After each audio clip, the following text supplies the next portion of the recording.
Muito bem, chegando por aqui, craque da Seleção Brasileira do Rádio, o nome dele é Jorge Serrão. Saudações, Serrão! Saudações, Alexandre Pitoli. Saudações, meus amigos e meus amados haters, todos ligados na Auriverde Brasil. Uma família de grandes irmãos tiraniza o Brasil. Essa é a linha de um editorial sensacional publicado hoje pela Gazeta do Povo. Muito esclarecedor sobre o que está acontecendo no nosso país. E eu faço questão de reproduzi-lo e comentá-lo, compartilhando com vocês. Monitoramento, vigilância e denuncismo cada vez maiores são as palavras de ordem para duas instituições deste Brasil contemporâneo que demonstram tolerância cada vez menor às críticas: o governo federal petista e o Supremo Tribunal Federal. Em um espaço de poucos dias, várias iniciativas foram anunciadas ou implantadas no sentido de transformar a internet em uma área cada vez menos livre, fazendo brasileiros pensarem muitas vezes antes de exercer o que deveria ser um direito constitucional protegido com toda a força: sua liberdade de expressão. No dia 14, o Supremo Tribunal Federal abriu uma licitação na qual pagará ao vencedor até R$345 mil dos impostos dos brasileiros para que esses mesmos cidadãos brasileiros sejam monitorados em tempo real, 24 horas por dia, 7 dias por semana.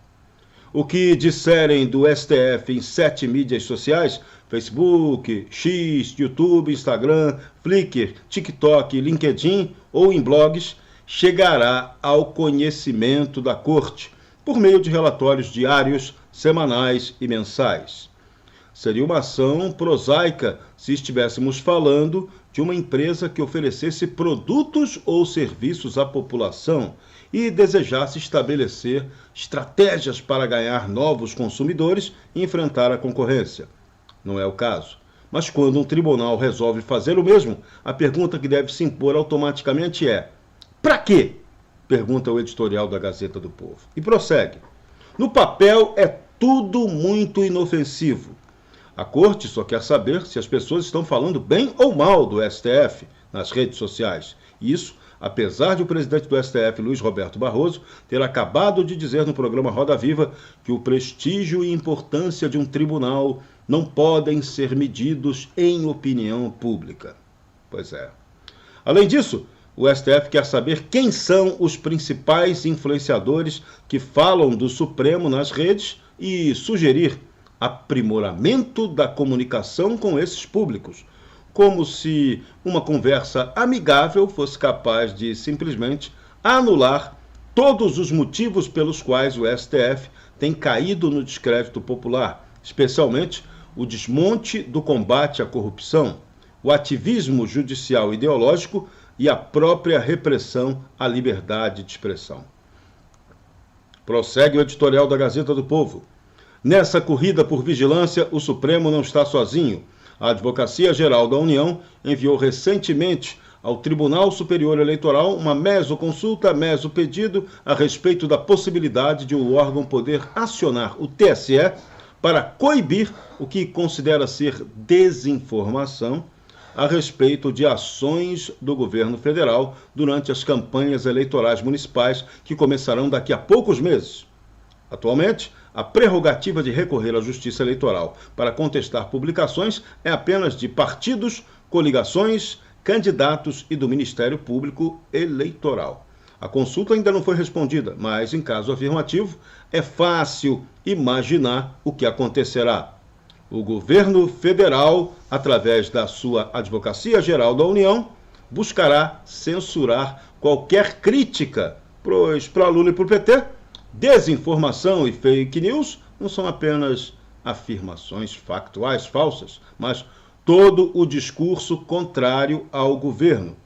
E ainda a AGU poderá fazê-lo em todo o país, com o potencial de desequilibrar os pleitos em favor de seus candidatos em uma nova modalidade de uso da máquina pública para censurar e até fazer campanha.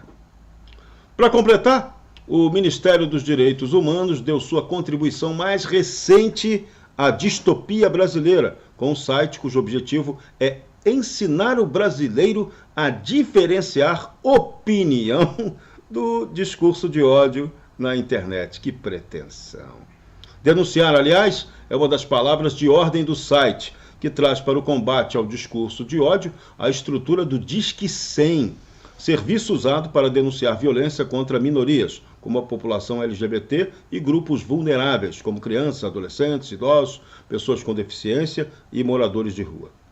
O perigo mora no encaminhamento que será dado às eventuais denúncias, pois não há nenhuma lei no Brasil que defina claramente e que muito menos criminalize discursos de ódio. Por isso, o editorial da Gazeta do Povo fecha com chave de ouro. A prioridade nacional é o restabelecimento da correta compreensão da liberdade de expressão e da proteção firme dessa garantia constitucional. No entanto, o poder público, especialmente executivo e judiciário, insistem em rumar para o lado oposto, impondo mais monitoramento e estimulando o denuncismo. Poderes autoatribuídos contra-legem órgãos e mais órgãos de combate à desinformação e resoluções que façam empresas privadas a abrir a polícia do pensamento estatal mostram que o grande irmão orwelliano no Brasil já não é apenas um, mas sim uma enorme família de vigilantes e de repressores. Editorial brilhante da Gazeta do Povo, chamando atenção para esse perigo e mostrando que as nossas autoridades estão completamente na contramão da evolução do mundo. Os burocratas brasileiros, donos do poder por aqui, parecem completamente alheios à realidade do que vai acontecer de mudança no mundo real. Estamos diante da maior evolução das redes sociais, da internet, da alta tecnologia de todos os tempos. E a nossa turma aqui ainda está raciocinando no tempo em que se amarrava cachorro com linguiça, né? Ou que se usa até, no caso brasileiro, para usar a linguiça do cachorro para fazer repressão contra o brasileiro. Isso não tem condição de sustentabilidade. Isso é um absurdo completo. É uma estupidez rotunda cometida pelos nossos burocratas, que precisam acordar para a realidade do mundo, ou então o mundo irá acordá-los. Mas tem aquele velho ditado, né? Dizem que a Greta Garbo acabou em Irajá. Pois é, agora George Orwell acabou em Brasília. E a tirania de Brasília está acabando com o Brasil. Mas não vai conseguir fazer isso não. Os brasileiros de bem estão reagindo e esse jogo vai mudar. Para Ouro Verde Brasil, Jorge Serrão.